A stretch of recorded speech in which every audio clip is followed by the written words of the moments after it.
Hey guys, how's it going? My name is John the Wise, and you're joining me for my very first video regarding the Cyberpunk universe and Cyberpunk 2020, the tabletop role-playing game made by Mike Pondsmith.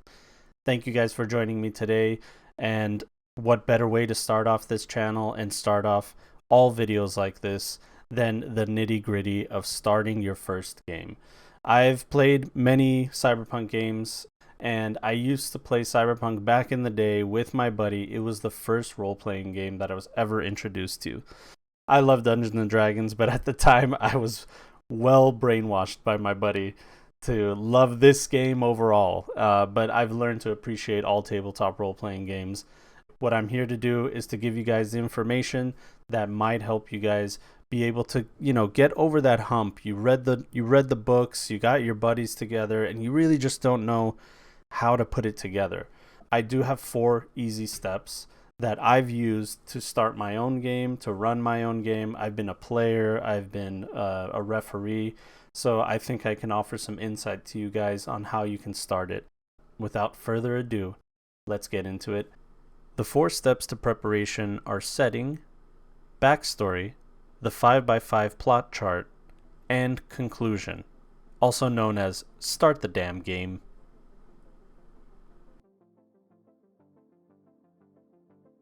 Before you start your game, you need to know where it takes place. Does your game take place in a large city, a small city, a farm, space, an underwater village, or maybe it's in a dream world? If you're new to Cyberpunk, I recommend that you run the setting of Night City for your first game. It has maps, labels, backstory, and everything you really need. It's especially awesome on the fly when your players need something from somewhere that you just haven't written out yet.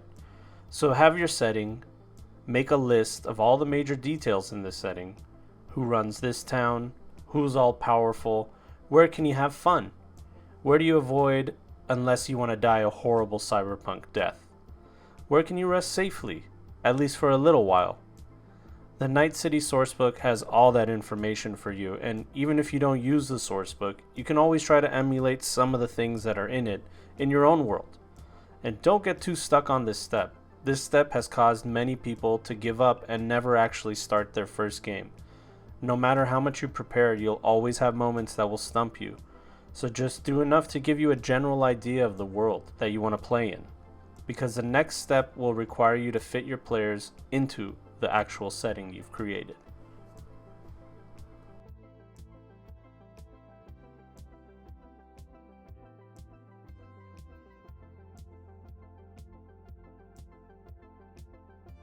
In my opinion, more than other RPGs, Cyberpunk really focuses on character development, character backstory, and it puts an importance on role-playing more than any other RPG that I've ever played.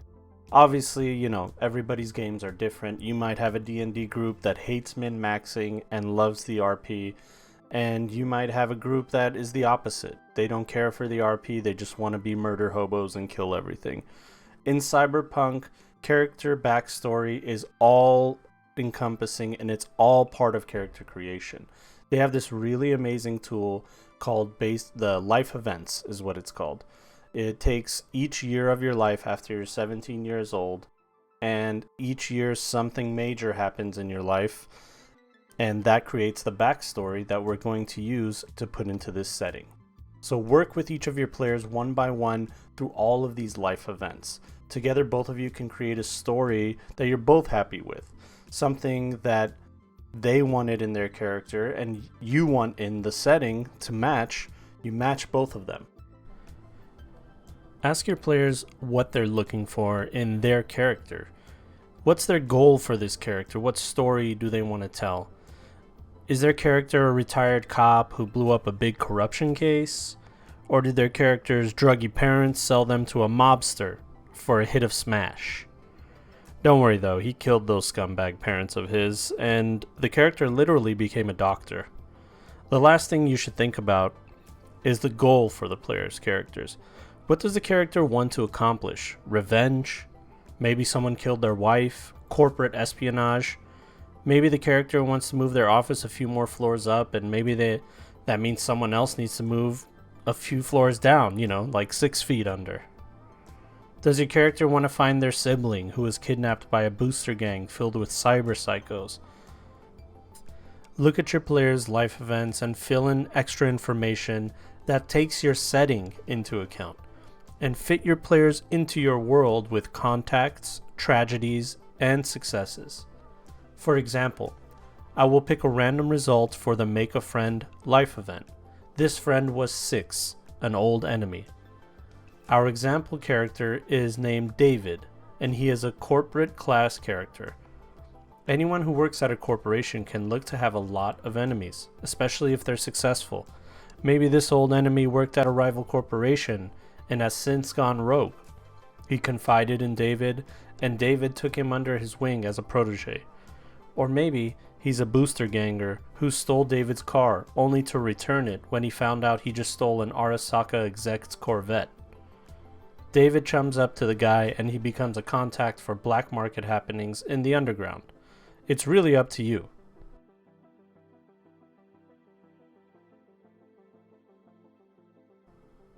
As you can see in this example, we took a very general statement that David had a friend who was an old enemy, and we added more details to it.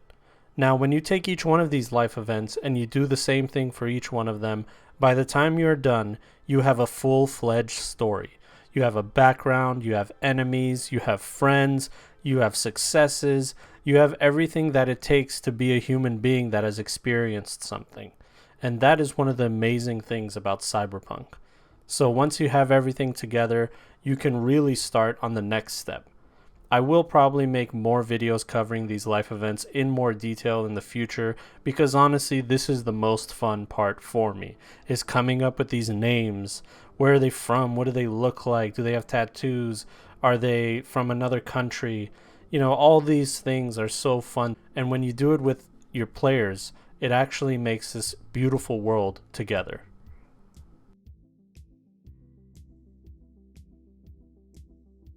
Every story has a beginning, middle, and an end. Therefore, your character's backstory and plot should have the same. Each character has their own story arc, and the best thing to do is map it out. This will help you have all the information you need for each session in your campaign. Create a chart with 5 vertical boxes by 5 horizontal boxes. The 5 vertical boxes represent the goal, the introduction, an event, another event, and finally the conclusion. The 5 horizontal boxes represent each player, so obviously if you have less players or more players, then change it. Using a character's backstory, goals, and life events, come up with a short story arc for each one of them. For this example, we will use David again. He is a corporate. Let's fill in the pieces.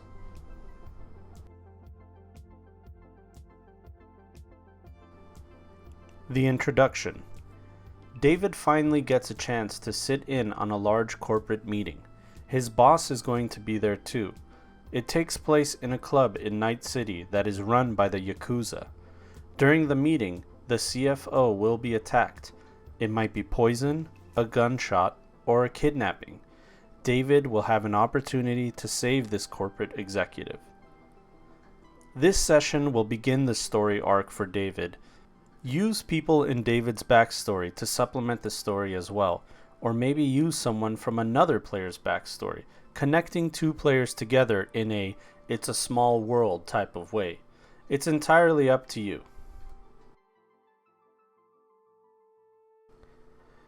An event. David was able to save the CFO of his company. He was given an opportunity to work hands-on with the CFO's booster gang connections. The booster gangers take David with them on a mission against a rival corporation. David will have to think on his feet, and he might even have to kill someone. This first event should always lead to the next event in a cliffhanger or a "my work is not done here" type of way. Remember, use contacts, friends, enemies, even romantic affairs to supplement your story here. This makes the player feel more connected to the story, feel more immersed.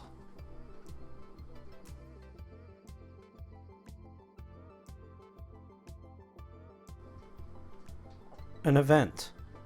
David has earned the trust of his CFO and is now becoming his protege. David begins to learn the inner workings of the company during his work. He is now becoming a target by other corporates under him. David is attacked, maybe during an outing for work or with friends. David finds out his CFO might have hired the hitman. This session should be the final event that leads to the conclusion or climax of this player's story arc. We have established key players in this story, key events, and everything we need for the final ending. Have your player hungry to finish this story. The finish line is almost here.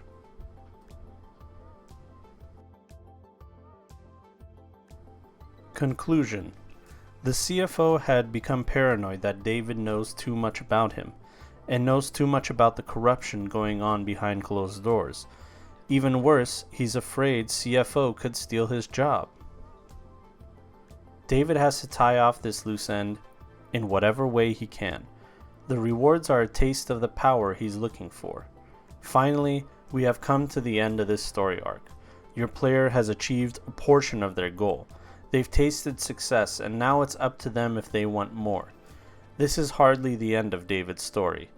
Everyone's going through ups and downs in life, successes and failures, and goals change over time. So don't think of this as a final conclusion.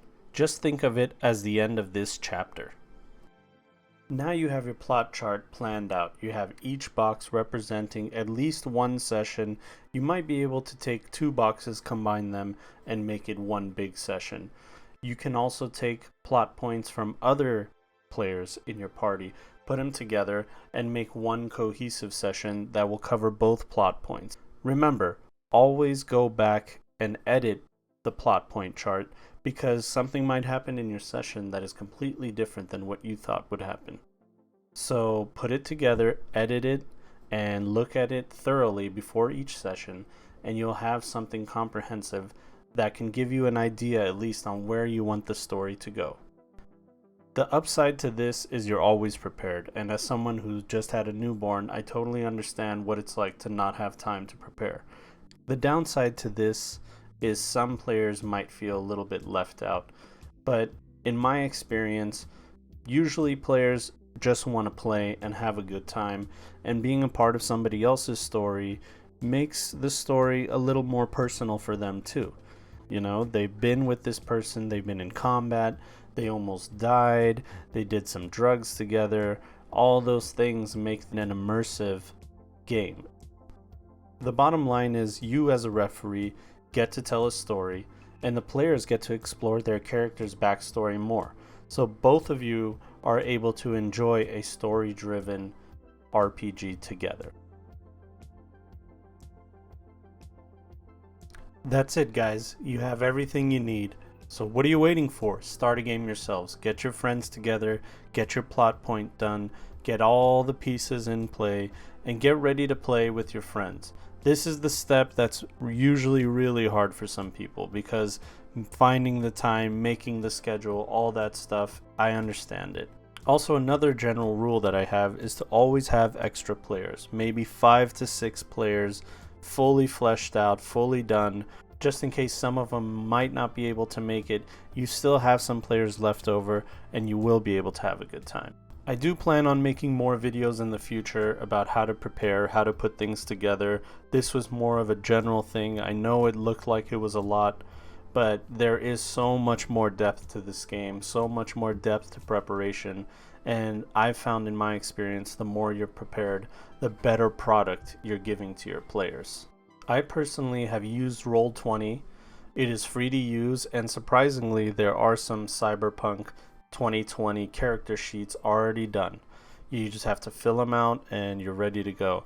There are also a lot of amazing sources online that are from the Tripod days and the GeoCity days when Cyberpunk was just at its peak. It's amazing that those sources are still around.